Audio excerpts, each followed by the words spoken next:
بسم الله الرحمن الرحيم. الحمد لله رب العالمين، والصلاة والسلام على أشرف الأنبياء والمرسلين نبينا محمد وآله وصحبه أجمعين.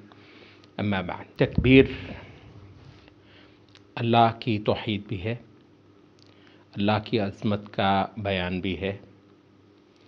اور اسلام کا ایک شعار بھی ہے، اسلام کے ظہور کا اور اسلام کے غلبہ کا اور اسلام کے بالا تری کا ایک تعبیر یا ایک اظہار بھی ہے۔ اور ہم نے کہا تھا کہ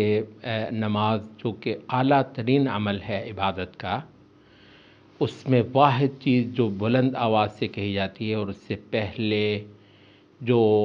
اذان اور اقامت ہوتی ہے وہ اس کا سب سے بار بار تکرار کے ساتھ آنے والا جملہ اللہ اکبر ہی ہے۔ چند ایک باتیں اس حوالے سے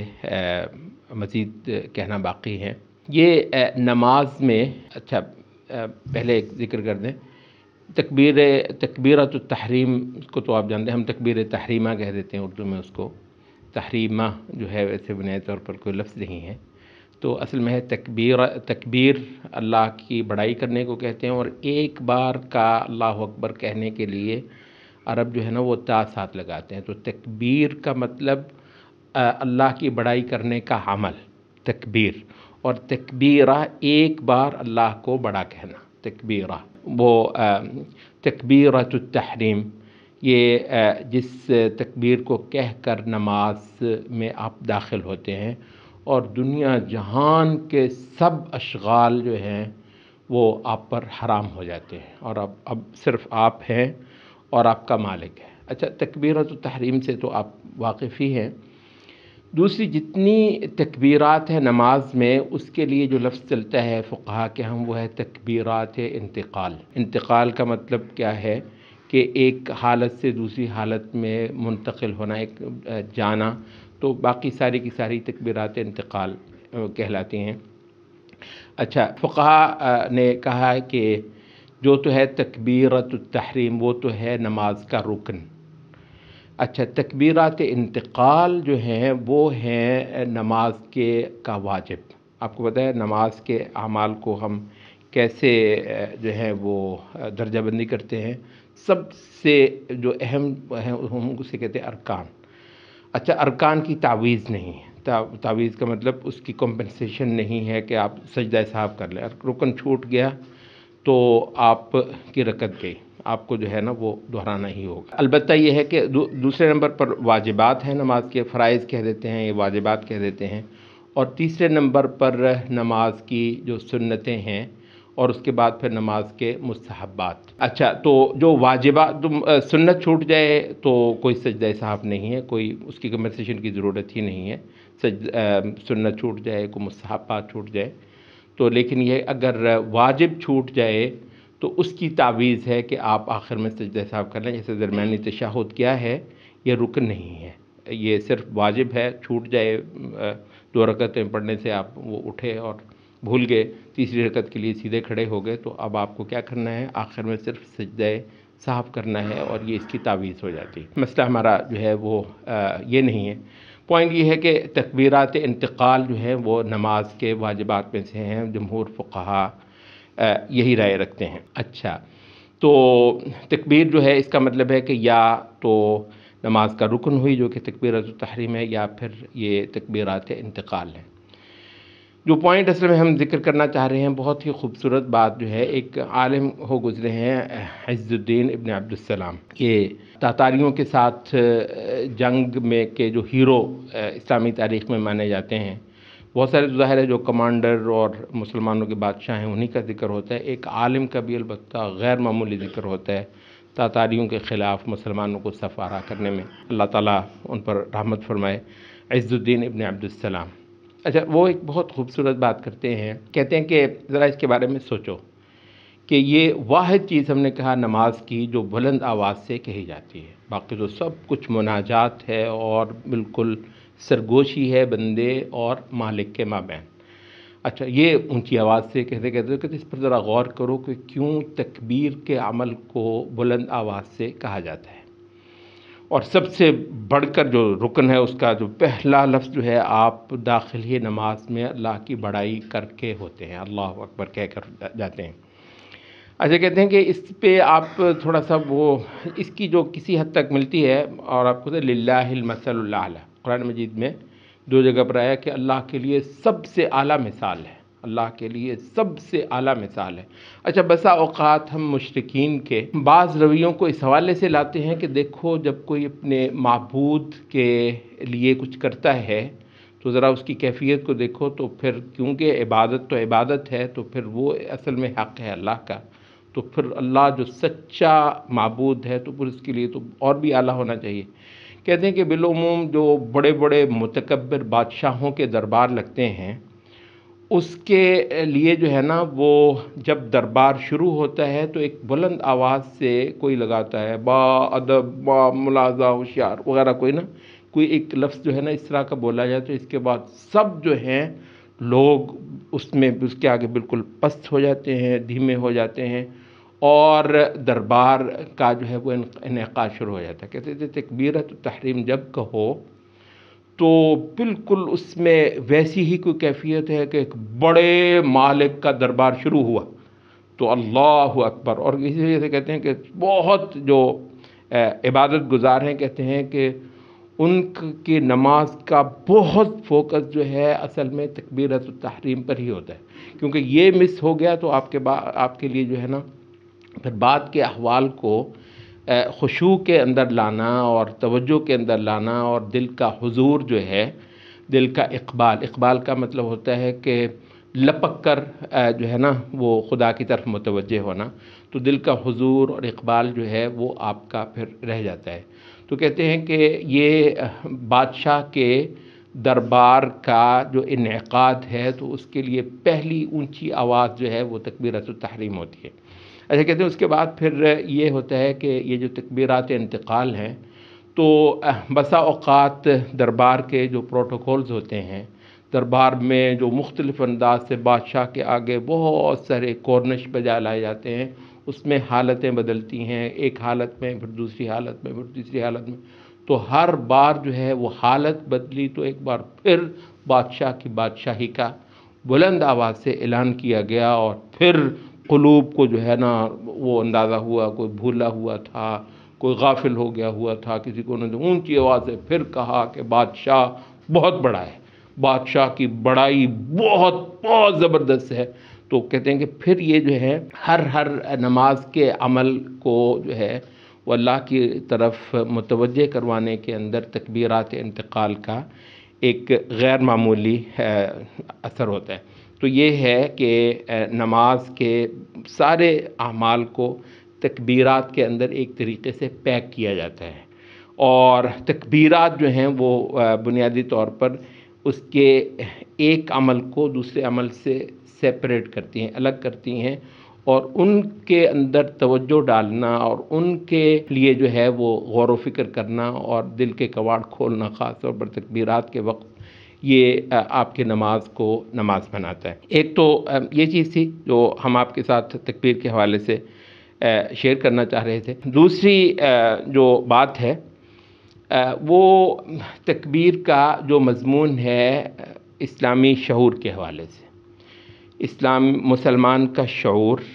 اور مسلمان کا دستور اور مسلمان کی سوچیں، مسلمان کے جو ہے نا وہ تمام سماجی رویے کہتے ہیں کہ دراصل پورا دین اور پورا جس کو آپ مسلمان سماج کہتے ہیں، مسلم سوسائٹی کہتے ہیں، جس کو آپ کہتے ہیں، ساری کی ساری خدا کی مرکزیت کے گرد گھومتی ہے۔ یہ بہت اہم بات ہے۔ اب یہ جو ہے نا کہ آپ نے ہم ایک بڑی ایک ٹچ دینا چاہیں گے یہاں پر، اور انشاءاللہ العزیز جن لوگوں کو اندازہ ہے کہ یہ جو اسلام کے جو مضامین ہیں ان کا کتنا تعلق ہے ہماری پوری شعوری، سماجی اور حتیٰ کہ سیاسی زندگی کے ساتھ، تو ان کو اندازہ ہو جائے گا کہ ہم اصل میں توحید کے ان بیانات کو کیوں ریلیٹ کرنا چاہ رہے ہیں۔ اچھا، تو ہم نے کیا کہا ہے کہ یہ جو تکبیر ہے اور خاص طور پر جو اس کی یہ جو جہت ہے کہ اسلام کا جو شاعری پہلو ہے، اس کے لیے سب سے بڑا لفظ مسلمان کے پاس اللہ اکبر ہے، سب سے بڑا لفظ تعبیر جو ہے اس کے لیے اللہ کی تکبیر ہے۔ اور آپ کو معلوم ہے کہ بالکل شروع کی جو وحی کی جو کچھ صورتیں اتری ہیں ان میں سے ایک سورۃ المدثر ہے، یا ایھا المدثر قم فانذر وربک فکبر۔ تو اللہ رب کی بڑائی کرنا جو ہے بالکل ابتدا سے ہی یہ باقاعدہ ایک مشن کے طور پر رسول اللہ صلی اللہ علیہ وسلم کو سونپا گیا ہے۔ اچھا، اس رب کی بڑائی کرنا، اس کے سامنے باطل جھوٹے خداؤں کو بے وقت قرار دینا، وہ مضمون تو ہم بیان کر ہی چکے ہیں، اور شرک کو مٹانا وغیرہ وغیرہ وہ تو کر چکے ہیں۔ لیکن اس وقت جو ہم بات کرنا چاہ رہے ہیں وہ ہے کہ مسلمان کی انفرادی زندگی بھی اور مسلمان کی جو اجتماعی، سماجی، سیاسی زندگی ہے وہ بھی خدا کی مرکزیت کے گرد گھومتی ہے۔ اچھا، دور حاضر میں جو ایک کام ہوا ہے، پتہ نہیں یہ کب سے کچھ ہمارے نیک لوگوں کو شوق پڑا کہ مغرب کی چیزیں لے کر اس کو اسلامائز کرنا۔ یہ ایک بڑا عجیب سا ایک ٹریک ہے جو اختیار کیا گیا، حتیٰ کہ ہمارے تو پیچھے پڑ جاتے ہیں لوگ، یہ آپ کرتے کیا ہیں، کہتے کیا ہیں کہ جی کچھ بھی نہیں لینا آپ نے۔ اچھا، تو وہ یہ ہے کہ ہم نے کل یا غالباً پرسوں ایک بات کہی تھی کہ یہ جو جدید حقیقتیں ہیں نا، یہ دراصل انسان کی مرکزیت کے گرد گھومتی ہیں۔ یہ بالکل ایک حقیقت ہے، اس کو نہایت یہ اہم ہے۔ اور جب آپ کو یہ معلوم ہو جائے کہ آپ کے دور کا جو شرک ہے وہ کوئی مخصوص صورت رکھتا ہے، تو خاص اس کے حوالے سے توحید کی جہتوں کو نمایاں کرنے کی کوشش کی جائے گی۔ ظاہر یہ نہیں ہو سکتا کہ جس وقت جو ہے نا وہ لوگ ہبل کی عبادت کر رہے ہوں یا لات کی یا عزیٰ کی عبادت کر رہے ہوں، اس وقت آپ ان مضامین کو بہت زیادہ جو ہے وہ اس کی ہیمرنگ کی ضرورت محسوس نہیں کریں گے آپ اس وقت۔ اچھا، لیکن جس وقت بت ہی ہوں، جس وقت انسان جو ہے وہ بذات خود معبود ہو، انسان ہی جو ہے وہ عابد ہے اور انسان ہی معبود ہے، مطلب کہنے کو تو ایسا ہی ہے، لیکن پھر ہوتا کیا ہے؟ ہوتا یہ ہے کہ ظاہر اگر انسان ہی عبادت گزار ہے اور انسان ہی معبود ہے، تو پھر انسانوں میں سے کچھ ایسے ہو جائیں گے جو معبود والی حیثیت لے لیں گے، اور انسانوں کی اکثریت وہ ہو جائے گی جو عبادت گزار کی ہو جائے گی۔ کہنے کو انسان ہے